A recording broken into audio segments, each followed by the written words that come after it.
동남아시아 국가들의 생명 같은 젖줄인 메콩강 상류에 댐을 건설해 가뭄을 초래하면서 원성을 사고 있는 중국이 캄보디아와 운하까지 건설하기로 해 논란이 커지고 있습니다.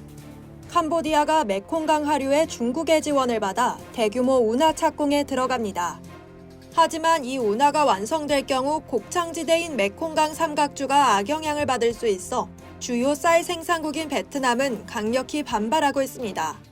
게다가 동남아 지역에서 중국의 영향력이 커질 수 있다는 우려에 미국도 긴장하고 있는데요.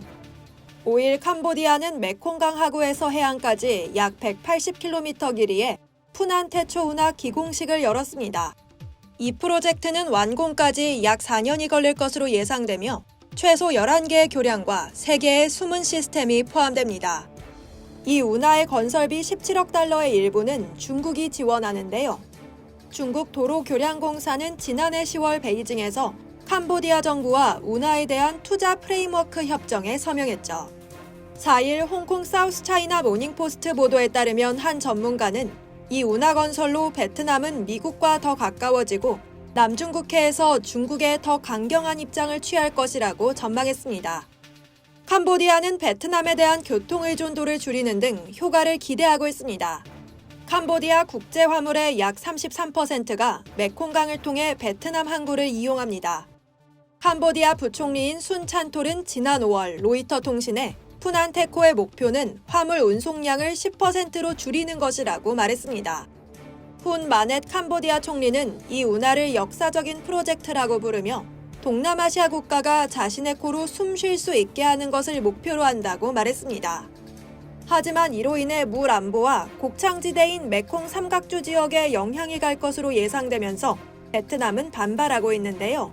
그렇지 않아도 중국이 메콩강 상류에 11개의 댐을 건설해 강을 통제하면서 하류 지역 국가들이 가뭄을 겪고 있는데 이번 운하까지 완공되면 쌀 생산에 심각한 차질이 생길 것이란 우려입니다.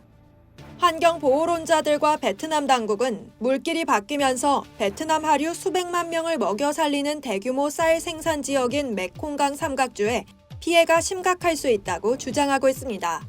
한편 미국은 이 프로젝트가 동남아시아 지역의 안보에 미칠 수 있는 잠재적 영향에 대해서 우려를 나타내고 있다고 사우스차이나 모닝포스트는 전했습니다.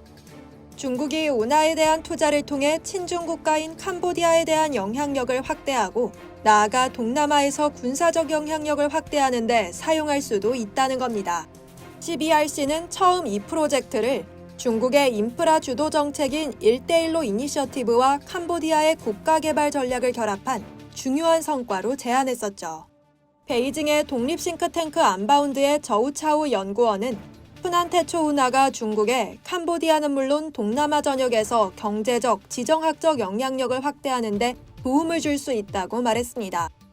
지난 3월 베트남의 국영동양연구소는 이 운하가 이중 용도로 사용될 위험이 있다고 강조했는데요. 즉 중국 군함이 운하를 이용해 캄보디아 내륙 깊숙한 곳으로 이동하고 베트남 국경에 더 가까이 접근할 수 있다는 겁니다. 중국이 남중국해 분쟁으로 마찰을 빚고 있는 베트남을 바다가 아닌 내륙에서까지 위협하고 있습니다. 이상 여의도튜브였습니다.